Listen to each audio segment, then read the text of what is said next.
ठीक है विपिन शर्मा जी, जिस तरह से ये पूरा मामला एक बार फिर से सामने आया है, सियासी घमासान मचा हुआ है, आखिर दारुल उलूम देवबंद बताना क्या चाह रहा है बच्चों में, जहां पर शैक्षिक संस्थान इस्लाम का और वहां पर बच्चों को तालीम दी जा रही है, लेकिन यहां पर तो तालीम दूसरी तरह की दी जा रही है।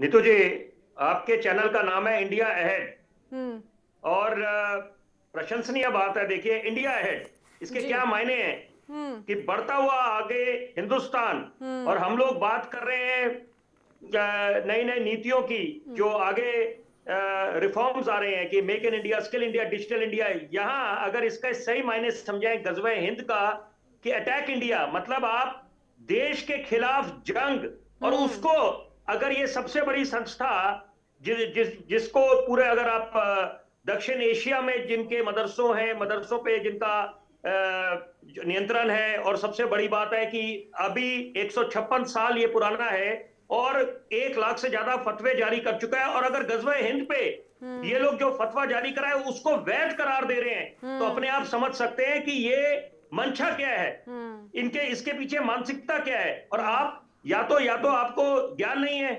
एक तरफ मैं बड़ी जरूरी बात चाहता हूं कि दर्शकों तक पहुंचे, लाल किले की प्राचीर से देश के माननीय प्रधानमंत्री ने जब राष्ट्र के नाम संबोधन करा, एक बहुत जरूरी बात बोली। उन्होंने बोला देश के सामने 2 बड़ी चुनौतियां हैं, एक आतंकवाद, एक विस्तारवाद। जब आतंकवाद की बात करी थी तो इशारा पाकिस्तान की तरफ था, विस्तारवाद की बात करी तो चीन की तरफ इशारा था।